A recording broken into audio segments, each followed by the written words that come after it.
Hello everybody, this is Syam Kumar and you are watching Nice Spoken English. Dear friends, let's come. Today we will discuss about future progressive. In my last video, I had uploaded future indefinite and I hope that you might have watched that one and you have secured some knowledge. So friends, let's come today. We will discuss about future progressive. Future progressive. This is the second form. This is the second form of future tense, which is known as future progressive or future continuous और future imperfect. So आइए आज हम future progressive के बारे में चर्चा करते हैं.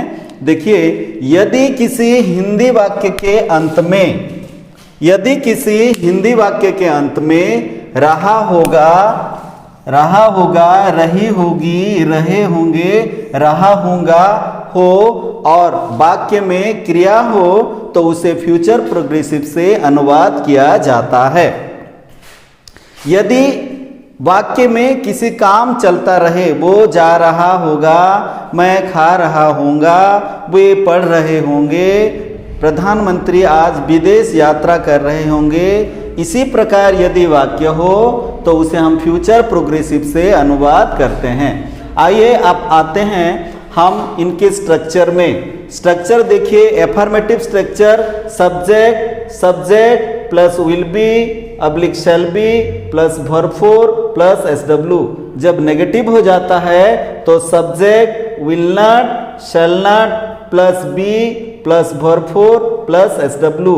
और इंट्रोगेटिव में होता है I W plus will oblique shall plus subject plus be plus verb four plus SW. और इंट्रोगेटिव नेगेटिव में होता है I W plus will not oblique shall not plus subject plus be plus verb four plus SW. हमने last video में future indefinite चर्चा किए थे, वहां वर्ब का फास्ट फॉर्म था और आज फ्यूचर प्रोग्रेसिव में वर्ब का फोर्थ फॉर्म है. ये द क्लासिफिकेशन ऑफ वर्ब में जरा देखते हैं कि वर्ब वन क्या होता है. वर्ब वन वर्ब का फास्ट फॉर्म होता है, जैसा गो. इनका पास्ट या सेकेंड वर्ब होता है वेंट और थर्ड फॉर्म पास्ट पार्टिसिपल होता है गन. और वर्ब फोर माने वर्ब वन में आईएनजी अगर हम जोड़ते हैं तो वर्ब हो जाता है, जैसा गो का गोइंग. और वर्ब फाइव माने वर्ब के अंत में एस या यस हम जब ऐड करते हैं तो हो जाता है वर्ब फाइव. सो आइए आज हम देखते हैं इनके रिलेटेड कुछ इंस्टेंस, कुछ उदाहरण. जैसे देखिए, सैनिकों हमारे सीमा को प्रतिरक्षा कर रहे होंगे. ये पहचान है. मैंने आपसे कहा कि यदि वाक्य के अंत में रहा होगा, रही होगी, रहे होंगे, रहा होगा, यहाँ कर रहे होंगे, तो इससे हमें पता चल रहा है कि ये फ्यूचर कंटिन्यूअस से अनुवाद होगा. और इस वाक्य हमें पता चल रहा है कि सैनिकों हमारे सीमा को प्रतिरक्षा कर रहे होंगे. माने ये हमें ये नॉलेज हो रहा है कि ये एफर्मेटिव में है. तो dear friends, let's come to utilize this structure. पहला हम सब्जेक्ट लेते हैं सैनिकों, the soldiers, SOLDIERS. The soldiers will be और शैल बी. जैसे मैं लास्ट वीडियो में आपसे शेयर किया था कि यदि ब्रिटिश इंग्लिश हो तो वहाँ फर्स्ट पर्सन आई और वी के साथ शैल बी का प्रयोग होता है, और यदि अमेरिकन इंग्लिश हो तो हर सब्जेक्ट के साथ हम विल का ही इस्तेमाल करते हैं. So the modern world is in tendency, the modern tendency is in favour of American English, और most of the Indian in metropolitan cities they are talking the basis of American English. So dear friends, let's take will be as the helping verb here. तो आइए हम यहाँ will be को helping verb ले लेते हैं. देखिए, the soldiers, इसके बाद सब्जेक्ट गया the soldiers, उसके बाद हम लिखते हैं will be, the soldiers will be, ये यहां तक गया. उसके बाद आया वर्ब फोर. वर्ब क्या है? प्रतिरक्षा करना, डिफेंड, DEFEND. और जैसे यहां वर्ब फोर का यूज हुआ है तो यहां हम ING जुड़ देते हैं. The soldiers will be defending, अब बचा हमारे सीमा को, हमारे सीमा को हमारे सीमा, to our border, BORDER, to our border. The soldiers will be defending to our border, the soldiers will be defending to our border. ये हुआ सैनिकों हमारे सीमा को प्रतिरक्षा कर रहे होंगे। नेक्स्ट एक नेगेटिव सेंटेंस ले लेते हैं। नेक्स्ट सेंटेंस है आप अपने पढ़ाई में ध्यान नहीं दे रहे होंगे। ये नेगेटिव सेंटेंस है और इसे हम नेगेटिव से ट्रांसलेट करेंगे। जैसे नेगेटिव का पहला है सब्जेक्ट, तो यहाँ जो वाक्य का मुख्यांश है कर्ता है आप, यू। उसके बाद हेल्पिंग वर्ब ले लेते हैं will be, you will be, you will not B, ये नेगेटिव है तो यहाँ हम विल नॉट करेंगे, you will not B, you will not B. Verb four क्या है, पढ़ाई में ध्यान देना, पे ये वर्ब है तो यहाँ हम ING जुड़ेंगे, पेइंग और ध्यान है attention, ATTENTION। You will not be paying attention, आप ध्यान नहीं दे रहे होंगे। अब बचा अपने पढ़ाई में, in your study, in your lesson और in your study, in your lesson और in your study. You will not be paying attention in your lesson और इन योर स्टडी। ये नेगेटिव का फॉर्मुलेशन था। फिर से दोस्त आइए एक इंट्रोगेटिव सेंटेंस को हम ट्रांसलेट करते हैं। वो अपने परिवार के लिए क्या कर रहा होगा, वह अपने परिवार के लिए क्या कर रहा होगा। इस सेंटेंस से हमें पता चल रहा है कि ये सेंटेंस फ्यूचर प्रोग्रेसिव का इंट्रोगेटिव में है। तो इंट्रोगेटिव सूत्र का यहाँ हम इस्तेमाल करते हैं। पहले आइए IW, यहाँ IW क्या है, क्या कर रहे होंगे, क्या व्हाट, ये गया अपना IW। उसके बाद विल और सेल ऑप्शन है तो हम यहाँ ले लेते हैं विल। फिर है सब्जेक्ट क्या है, वह ही। उसके बाद बी।